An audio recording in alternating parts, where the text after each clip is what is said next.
Okay, guys, happy weekend. Let's jump in and cover Amazon and AMZY. Not really good news, mixed, because I said I thought they would beat their earnings and I was worried about guidance. Well, it's exactly what happened. Let me read to you an article here that was posted on CNBC. Um, Amazon shares closed down about 8.7% on Friday, a day after the company reported mixed second quarter results and gave a forecast for the third quarter that fell short of Wall Street's expectation. That's what I meant by guidance. Revenue in the second quarter rose 10% from a year earlier to almost 148 billion, falling just short of the 148.56 projected. Net income at Amazon nearly doubled from a year earlier to $1.26 a share, topping analyst estimates of $1.03.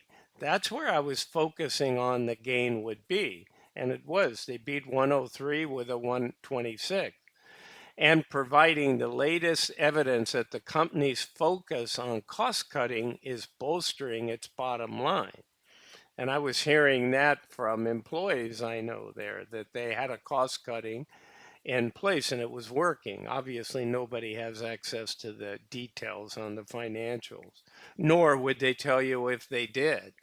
Um, for the third quarter, which runs through September, Amazon said it expects revenue. Here's where they got hurt: 154 billion to 158. The midpoint of the range is 156, felt short of the consensus estimates of 158. So basically, the company said it saw softer than anticipated sales because consumers continue to trade down to lower ticket items, such as everyday essentials and consumables. So one doesn't have to be an MIT rocket scientist to figure out that we're seeing recessionary signs. Now, I'm going to do a video on where I think the markets are headed, how I see it taking shape, etc., just to give you one person's opinion and view. So I'm working on that. Hope to have it this weekend, no guarantee. Because there's a lot of fear out there. On one hand, I'd like to make that fear go away, but I'm always going to tell you the truth, whether it's good news or bad news. But I'd like to paint it both ways because nobody knows for sure. It's clear that consumers are hunkering down. Layoffs have been coming, right? The real question is, can we navigate a soft landing? I'm not sure we can. The second question becomes, how much of an impact is that? How much does the Fed hurry? There's a couple things the Fed can do, but I'm going to save most of it. I'm going to take one more minute. The Fed could do an emergency cut, which is probably what they really need to do. I would rate that at a 30% probability, 70 they won't. It all depends on pressures. So it's the battleship in the bathtub.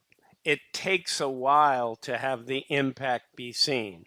So do they want the markets more red and down going in an election year?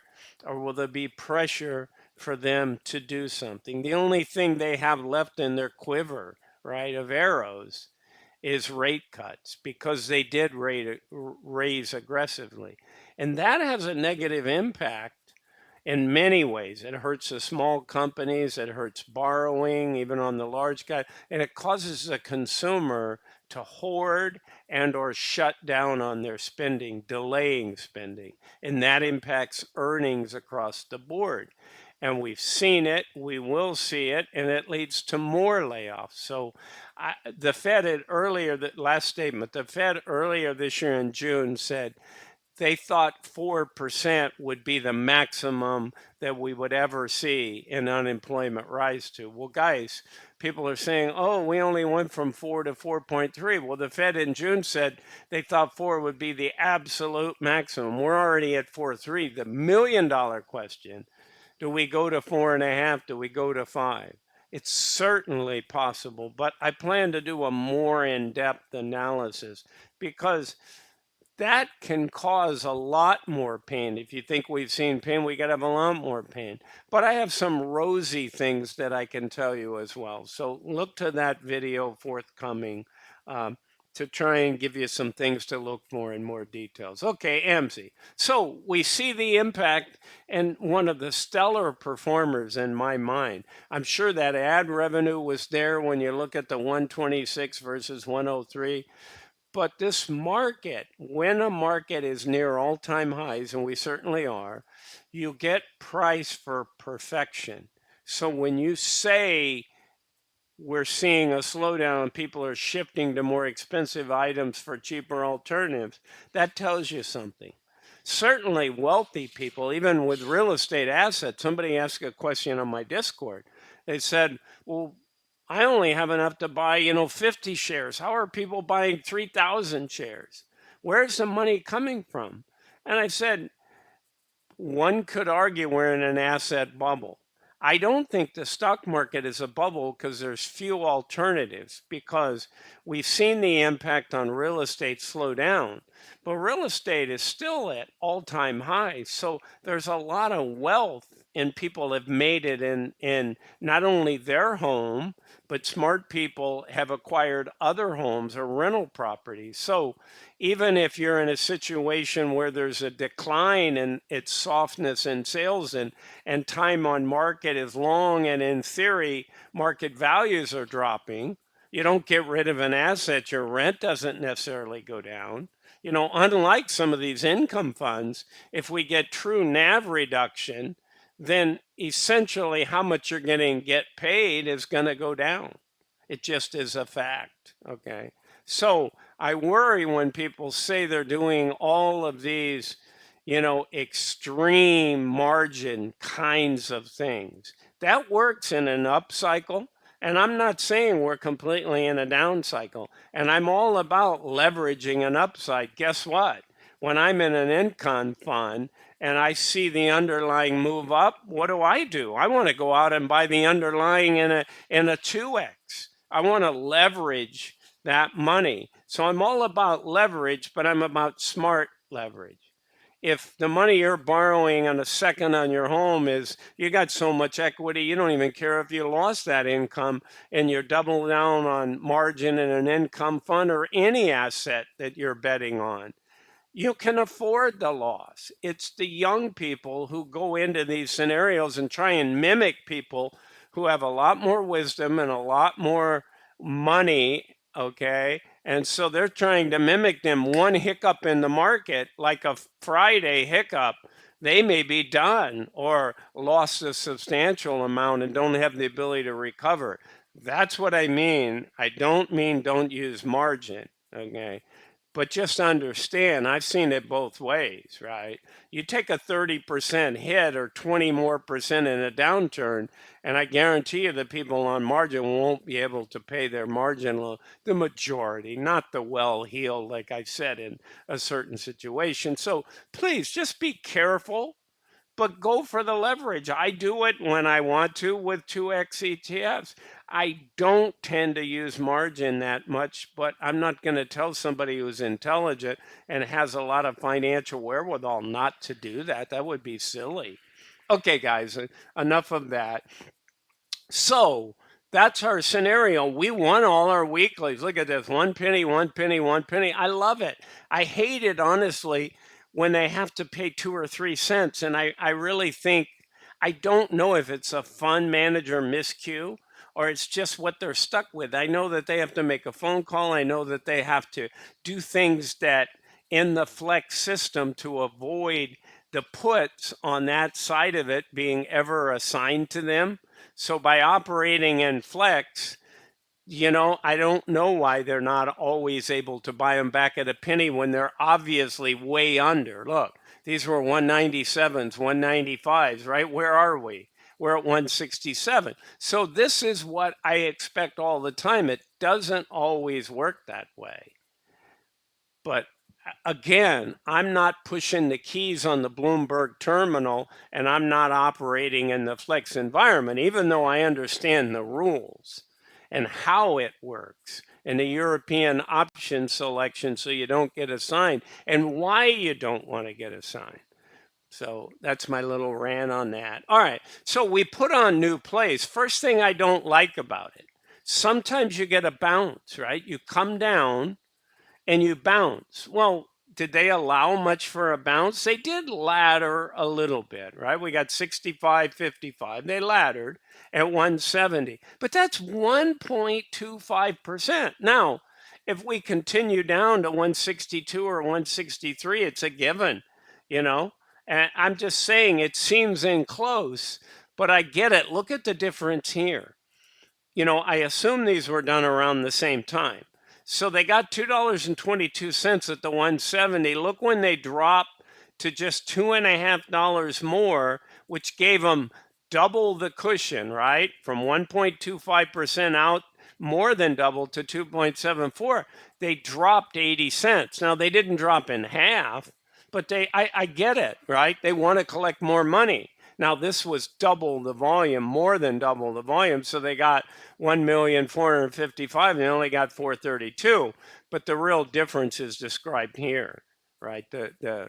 Or I should say in the math right here, the 222. So I get it. Sometimes you try and get more money, but not at the risk of getting overrun. But listen, I don't know which way it's going to go. The underlying on this is Amazon. It's not a crypto. It's not something that's extreme volatility. It's the stock market, right? It's these indexes. So let's see if we recover. If there's some continued down, they're going to win their weeklies again. Good job.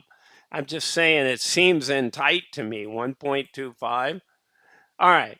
So that's my 2 cents on all that. Overall, it's great. I mean, it's not great that we went down so I didn't give you this. So they went down 8.78, hence what the article was talking about. We only went down 7.67. That could have been 4 or 5 or 6. It wasn't because we weren't capped at all. We were just the opposite. We were getting that. We were already going to get 1 cent if it closed at 190 or in the 180s, but it went way down, right? Look at this, for example.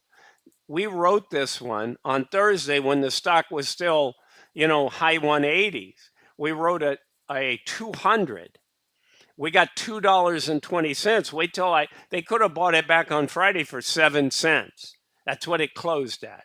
It's not a problem not buying it back on Friday, but I'd say on Monday, if it's 5 cents, buy it back. Use that money to write a 172 or something if you want that. But don't leave it around for 5 cents. It's not a huge amount, but hey, it just doesn't make a lot of sense when it gets down from $2.20 to it's already. I probably would have taken it off on Friday at 7 cents. I mean, you capture 203 of 220.